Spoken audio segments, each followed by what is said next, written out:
So let's talk about something huge that's happening right under our noses. We're diving into the Aravalli Range, one of the oldest mountain ranges on the entire planet. It's basically the natural shield for northern India. But here's the thing. A new, very controversial definition might just put this entire range on the chopping block. Let's get right into it. Sounds pretty ridiculous, right? I mean, what if I told you that to be called a human, you have to be 6 feet tall? It makes no sense. But what's really crazy is that a similarly bizarre rule is now being used to decide what is and what isn't part of the Aravalli Range. Yeah, a range that's older than the Himalayas. When I first read this, I honestly couldn't believe it was real. Okay, so here's how we're going to break this whole thing down. We'll start with this new definition, then we'll look at the disastrous consequences.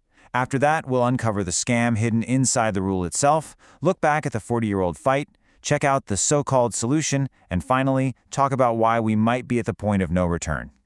All right, first up, the new Aravalli definition. You have to understand, the entire problem, everything we're about to discuss, starts with this one single rule. A new definition that, incredibly, has been accepted by the Supreme Court. It sounds simple, but trust me, its implications are massive.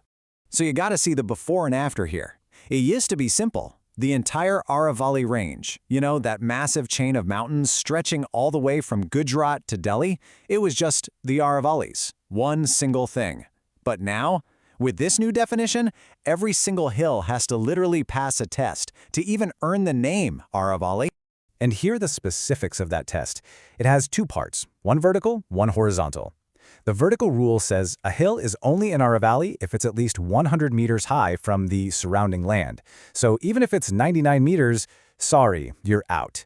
The horizontal rule says for the range to be considered continuous, one Aravalli hill can't be more than 500 meters away from the next one. Okay, so what's the big deal with a simple rule change, right? Well, this is where the dominoes start to fall. Let's move on to the ecological domino effect, because this one small technical rule has the power to bring down an entire ecosystem. Just look at this number, 91.3%.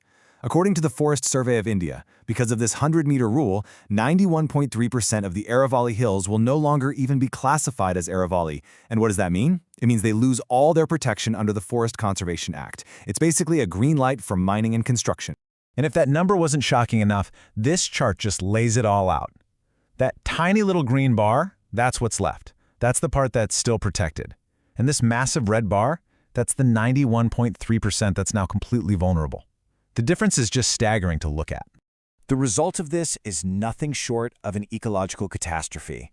Let's quickly go through 4 of the biggest consequences. First, desertification. The Aravallis act like a giant wall holding back the Thar Desert. If that wall crumbles, sand from Rajasthan will blow straight into Delhi, Gurugram, and UP. Second, our wildlife corridors get destroyed. The Aravallis are like a highway for animals. Break that highway, and animals from places like Ranthambore and Sariska get trapped. They can't move, which leads to inbreeding and eventually extinction. Third, a massive water crisis. The Aravallis is a natural sponge soaking up rainwater and recharging our groundwater. Replace that with concrete and you get insane floods in the monsoon and terrible droughts in the summer. And finally, extreme pollution. Those forests act like a giant wet cloth for Delhi, filtering dust from the air. Take them away, and Delhi's air quality, which is already bad, is going to get so much worse. But wait, the story gets even crazier. The real problem isn't just that 100-meter number. The real scam, the technical trap that's been set, is hidden in how you actually do the measuring. I mean, think about it. It's a simple question, but the answer changes everything. Where do you start measuring that 100 meters from? What's your starting point? Your zero. All over the world, science has a standard for this. It's called MSL, or mean sea level. You've probably seen it on signs at railway stations, right? Height above sea level. It's a fixed, common baseline that nobody can argue with. It's cheat-proof. And here's where the trick is. The new Aravalli definition doesn't use mean sea level. No. Instead, it uses the term surrounding land, or aspas ki zameen. The problem? Surrounding land has no scientific definition. It's a completely vague term that can be manipulated to mean whatever you want it to mean. And this is exactly how that loophole can be used. It's like a magic trick to make a protected hill disappear. Let's say you have a hill that's 103 meters tall. What's to stop someone from dumping a few truckloads of construction debris at its base overnight? Now the surrounding land is 5 meters higher. When you go to remeasure it, the hill is suddenly only 98 meters tall. And just like that, it's not an Aravalli anymore. It's now open for mining. It's that easy. Now, you might be thinking this is all happening out of the blue. But it's not. This is not a new fight. This is a 40-year-old war, a constant struggle between protecting our environment and powerful commercial interests. Let's just quickly run through the history. Back in the 80s and 90s, a real estate boom led to a stone rush with tons of illegal mining.